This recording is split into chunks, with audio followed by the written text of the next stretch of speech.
Some amazing video game hits debuted in 2017. So many that you'll need a whole extra year just to play them all. But for all the huge, buzzworthy games that top the charts, there are plenty more excellent games that may have flown under your radar. Open up that wallet and clear your calendar. Here are the best games you never played in 2017.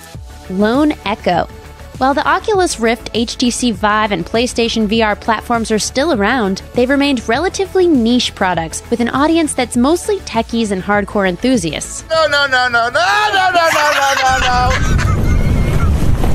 How do I get out of here now? And that's a shame, because it means that a number of really great games got ignored. Take Lone Echo, for example. The adventure game has all of the hallmarks of a big hit. It's got a bunch of clever, environmentally driven puzzles. It features an affecting storyline that hinges on the relationship between you, a service android, and your space station's sole human occupant. There's even a sports-based multiplayer spin-off. Lone Echo even manages to solve one of virtual reality gaming's biggest problems with an innovative travel system that mimics how astronauts move in zero-gravity environments. Instead of pointing a controller and warping to a new position, players propel themselves around Lone Echo's space station by grabbing onto surfaces and pushing off to float through zero-G. It's cool, different, and probably won't make you barf. Probably.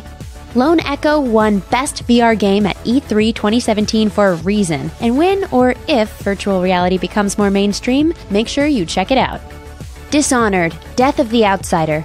The first two Dishonored games are all about playing the way that you want, to a point. The game's chaos system tracks how many non-player characters you kill and makes the level easier or harder accordingly. You need to unlock your powers as you go, and you need to find power-refreshing elixirs to use them. Dishonored: Death of the Outsider throws all that out the window. In the franchise's latest adventure, you can kill or not kill as you see fit. You get all your powers at once, and you don't have to worry about running out of juice. Your abilities need a brief recharge period, but that's it. As exhilarating as Dishonored: Death of the Outsider is, don't rush through it.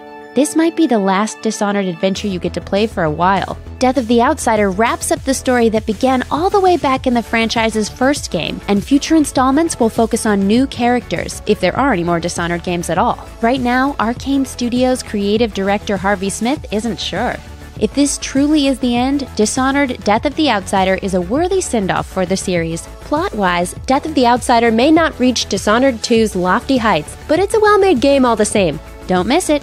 West of Loathing. A great game doesn't need fancy graphics. Kingdom of Loathing, the browser-based RPG from Asymmetric Publications, became an internet sensation with the basic stick-figure characters. Its follow-up, West of Loathing, follows in that tradition. The crude, black-and-white visuals might look simple, but they get the job done just fine, creating a wacky version of the Wild West that's easy to get lost in for hours. West of Loathing isn't just a great and surprisingly deep turn-based RPG either.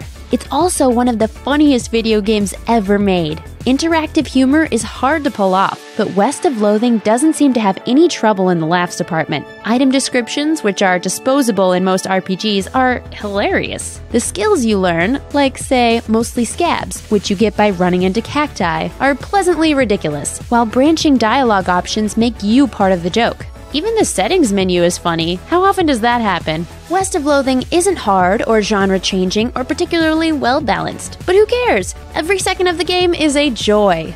In a year like 2017, that counts for a lot. Pyre. Sports aren't just about numbers, they're about people. Pyre, which asks players to manage a team of exiles through basketball-like rituals called rites, takes this to heart. It's absolutely a fantasy game, but it's inspired by the drama that accompanies real-life athletic competitions. As you go, you'll learn more about both the players on your team and the world surrounding them. Like a real sports team, sometimes you'll fail. In those cases, it's up to you to get back up and recover before the next bout. Without spoiling too much, a mid-game twist radically changes Pyre's strategies, forcing you to make decisions that are as excruciating as anything a coach deals with in the real world. There's more to Pyre than the rights. You'll also explore the map, gather resources, and level up your players. But everything that happens in the game revolves around team-based competition and the stories that inevitably result. Pyre's stories are good ones, too, but that's hardly a surprise considering developer Supergiant Games' reputation for excellence. Anything short of that would be a major upset. The end is nigh. Super Meat Boy is one of the best platformers ever made. It's also 7 years old. That's plenty of time for interested gamers to figure out how to run, jump, and slide through the game's challenges, no matter how hard they are. Thankfully, in 2017, Super Meat Boy co-creator Edmund McMillan and his partner Tyler Glale gave platformer junkies the ultimate gift, a brand new game with over 600 single-screen levels, tons of secrets to find, and the same brutal but fair difficulty curve. On McMillan's site, he says that The End Is Nigh embodies aspects of basically every game I've ever created. That means it's more than just a Super Meat Boy retread. After all, McMillan also made The Binding of Isaac, Ether, and Coil. And we haven't even mentioned The End Is Nigh's minigames, exploration-heavy world, or post-apocalyptic storyline. Like all of McMillan's games, The End Is Nigh isn't for everyone, but players who succumb to its charms and uncover its secrets won't be disappointed. Bye-bye, Box Boy! The biggest problem with Bye Bye Box Boy is that it's the last entry in its series. According to Nintendo, HAL Laboratories' puzzle platformer rounds out the makeshift trilogy, bringing the 3DS's most underrated franchise to a close. That's a shame, because from the beginning, Box Boy has been a masterclass in level design. Seasoned pros won't find Bye Bye Box Boy too challenging, but like its individual levels, Bye Bye Box Boy is short, sweet, and doesn't overstay its welcome. In fact, we'd be happy to see the franchise return an encore performance, as unlikely as that seems to be. If you haven't checked this series out, do yourself a favor and change that as soon as you can. Gorogoa.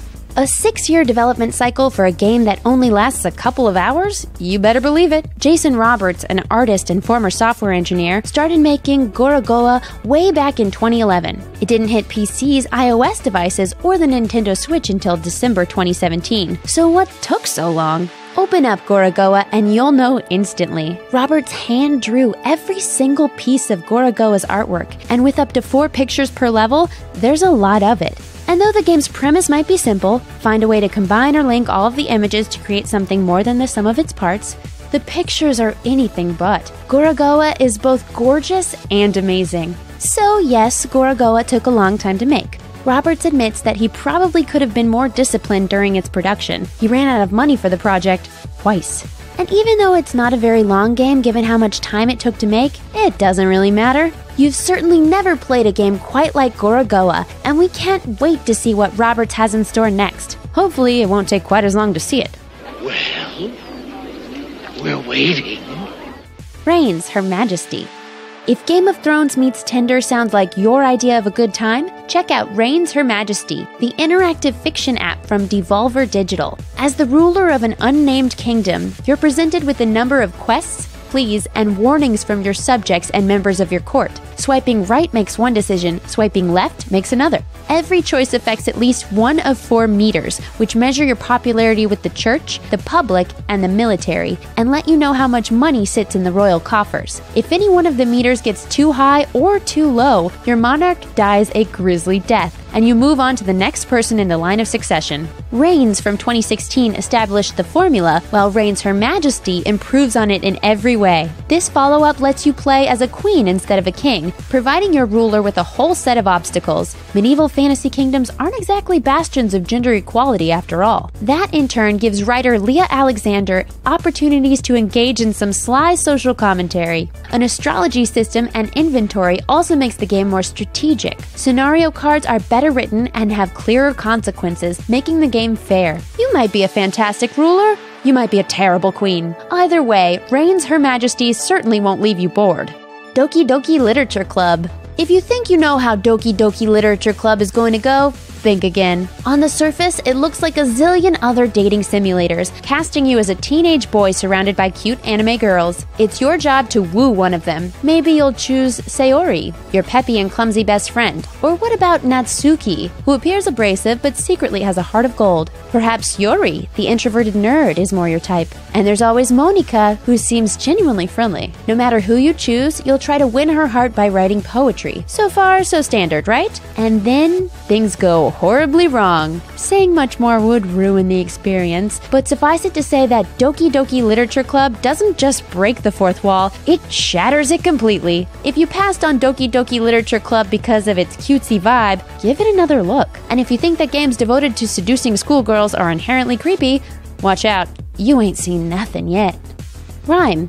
You've played games like Rhyme before. When its debut trailer appeared in 2013, critics compared it to Ico, Journey, and old LucasArts adventure games. The cel-shaded graphics remind many players of The Legend of Zelda: The Wind Waker. Its looping world intentionally recalls Dark Souls. The setup, which tasks a hero known as the Kid with exploring and solving puzzles on a mysterious island, harkens back to Myst and The Witness, although Rhyme isn't nearly as taxing as either of those games. But you've never played a game that feels like Rhyme before. The Kid's world is soaked in atmosphere. Each level represents one of the 5 stages of grief, and the aesthetics change accordingly, while composer David Garcia Diaz's music delivers perfect, subtle emotions. The story's metaphors work overtime to deliver a tale about life, death, and loss. Rhyme might be too artsy-fartsy for some players. On a mechanical level, there's nothing surprising new or innovative about Rhyme. Its puzzles are frustratingly shallow. Rhyme isn't a game that you master, though. It's one that you experience. If you value emotion and art design over challenge, Rhyme should be right up your alley.